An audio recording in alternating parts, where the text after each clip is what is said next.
Fala aí, eu sou a Mariana do Responde Aí. Hoje a gente vai ter um papo sobre parametrizações clássicas. Bom, clássicas significa que a gente vai aprender essas parametrizações aqui, elas aparecem toda hora e a gente não pode nunca mais esquecer delas, beleza? Porque elas são clássicas, tá bom? Então vamos lá, vamos começar falando da reta. Bom, a reta que passa por um ponto P0, tipo 1, 1, e tem a direção desse vetor aqui, para parametrizar esse negócio, o que a gente faz é pegar o ponto mais a direção do vetor vezes o parâmetro t, beleza?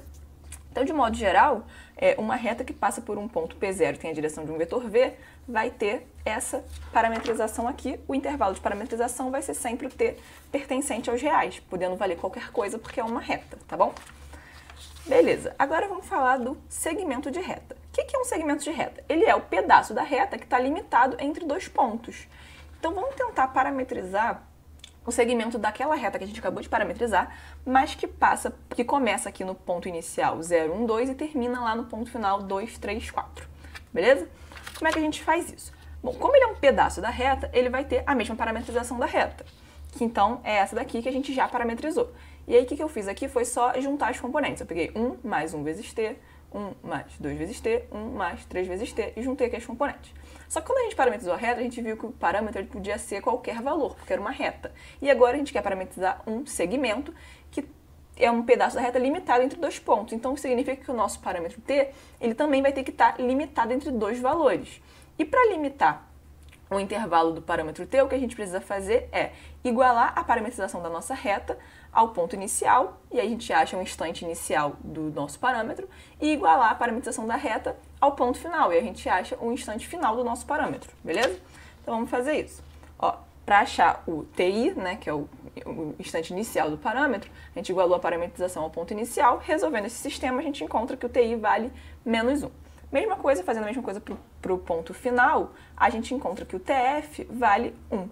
Assim, a parametrização do nosso segmento de reta, dessa reta aqui que passa por esse ponto e esse ponto, vai ser a mesma parametrização da reta, só que agora o nosso intervalo de parametrização não vai ser mais t pertencente aos reais, vai ser entre menos 1 e 1, beleza? Que a gente encontrou aqui.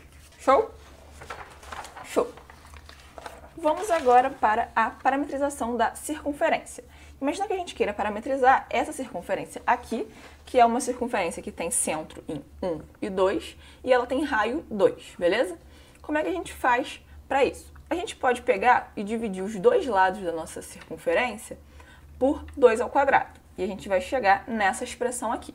Quando a gente olha para essa expressão, a gente lembra de um negócio que é a relação fundamental da trigonometria, que também é uma parada que tem algo ao quadrado mais algo ao quadrado igual a 1, beleza? No caso, cosseno ao quadrado mais seno ao quadrado igual a 1. O que a gente pode fazer para parametrizar isso daqui é pegar tudo que está aqui dentro desse quadrado, chamar de cosseno. Tudo que está dentro desse quadrado, chamar de seno, beleza? Fazendo isso, a gente vai ficar com um negócio desses aqui, ó. E aí, o que a gente pode fazer? A gente pode isolar o nosso x e acha isso daqui. Isolar o nosso y e acha isso daqui. Assim a gente escreveu o x e o y em função do parâmetro t. Desse modo, a parametrização da nossa circunferência, que tem centro em 1, 2 e raio 2, ela vai ser essa daqui. Beleza? E vai ter essa carinha aqui. Bom, o que a gente fez? A gente fez o centro mais o raio vezes cosseno de t, centro mais raio vezes seno de t. E o nosso parâmetro t, qual vai ser a variação do nosso parâmetro? Bom, aqui o parâmetro ele começou no 0 e gira no sentido anti-horário, dando uma volta completa na circunferência e termina aqui em 2π. Logo, o intervalo de parametrização vai ser de 0 até 2π, beleza? Por causa aqui do parâmetro que está girando aqui, tá bom? Show! De modo geral, uma circunferência qualquer, então, de centro qualquer e raio qualquer, vai ter essa parametrização aqui, com o nosso intervalo de parametrização sempre variando de 0 até 2π quando dá uma volta completa na circunferência. Vamos falar, agora que a gente já viu circunferência, vamos falar da elipse. Imagina que a gente queira parametrizar essa elipse aqui, que é uma elipse que tem centro em 1, 1, e ela tem o semi-eixo no eixo x, semi-eixo horizontal valendo 2 e semi-eixo vertical valendo 3. Como é que a gente faz? A gente pode usar a mesma ideia lá que a gente usou para parametrizar a circunferência, que é a relação fundamental da trigonometria, porque a gente tem coisa ao quadrado mais coisa ao quadrado igual a 1, beleza? Então a gente pode pegar tudo que está dentro desse quadrado, chamar de cosseno, tudo que está dentro desse quadrado, chamar de seno. Fazendo isso, a gente chega nesse negócio aqui. Show! Se a gente isolar o x e o y aqui, igual a gente fez na circunferência, a gente encontra a parametrização da circunferência. Da elipse. E qual vai ser o intervalo do nosso parâmetro t? Bom, mesma ideia também lá da circunferência. Aqui a gente tem essa nossa elipse, que é essa daqui, e o nosso parâmetro, ele vai estar começando aqui de 0, dando uma volta completa na circunferência no sentido anti-horário, e chegando aqui, ó, no ponto final, que é o mesmo ponto inicial. Então, o nosso parâmetro vai variar de 0 até 2π, beleza? A parametrização da nossa elipse vai ser essa daqui, então.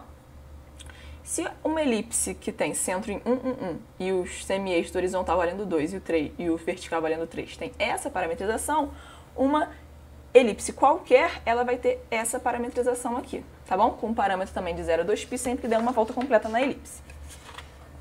Beleza, vamos falar agora da orientação de uma curva parametrizada. Imagina que a gente tenha uma partícula que está dando 2 voltas nessa curva aqui no sentido horário. Como é que a gente vai fazer? Bom, a nossa curva é uma circunferência. Se é uma circunferência, eu desenhei ela aqui, beleza. Aí que a gente pode pensar, se a nossa partícula estivesse andando no sentido anti-horário, ela faria um negócio desse aqui, tá bem? Sentido anti-horário. E a parametrização dela seria esse negócio aqui. Por quê?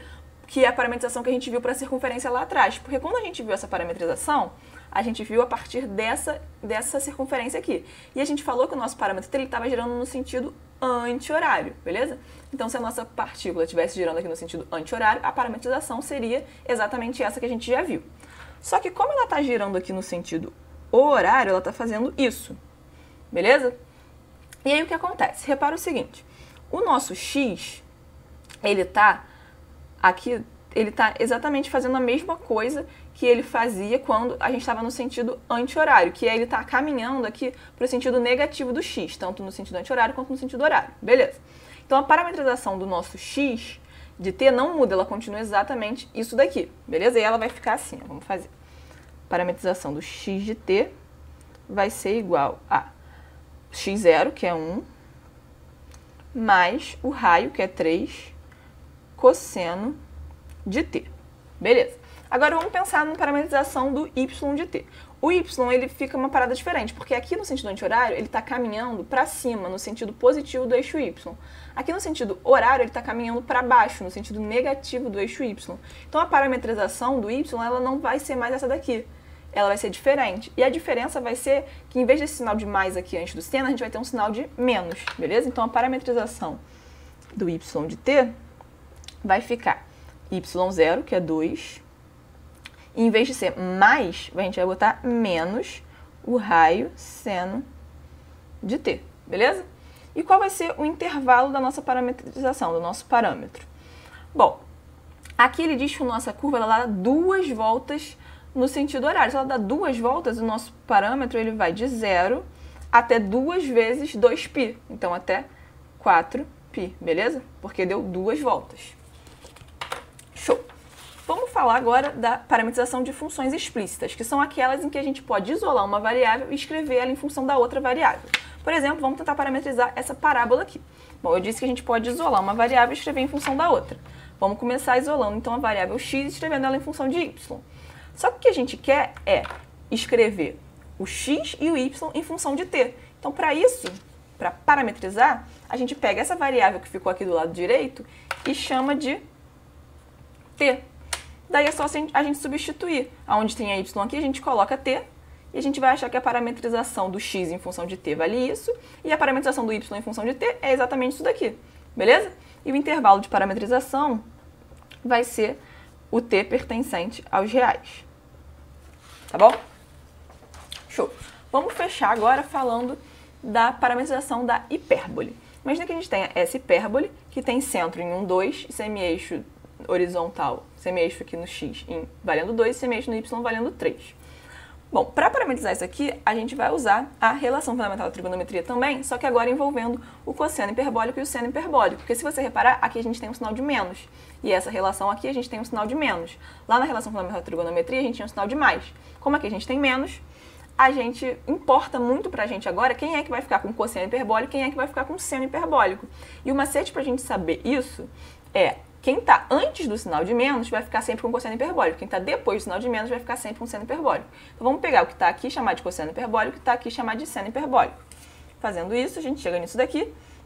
Isolando o x e o y, a gente vê que a parametrização da nossa hipérbole vai ser essa daqui, beleza? Ah, mas o que é esse negócio aqui de mais e menos? Por que tem isso? Bom, esse sinal de mais e menos é porque a nossa hipérbole ela tem dois ramos. Um ramo que está aqui na parte positiva do eixo x e um ramo que está aqui na parte negativa do eixo x. Por isso que aqui o x vai ficar com mais e menos, beleza? De modo geral, então, a parametrização da hipérbole é essa daqui. Uma hipérbole desse tipo é essa daqui. Lembrando que o cosseno hiperbólico sempre fica com a variável que está antes do sinal de menos e o mais e menos, o sinal de mais e menos, sempre fica com o cosseno hiperbólico. Show? E o parâmetro t pertence aos reais, varia pertencente aos reais. Beleza? Esse vídeo te ajudou? Responde aí.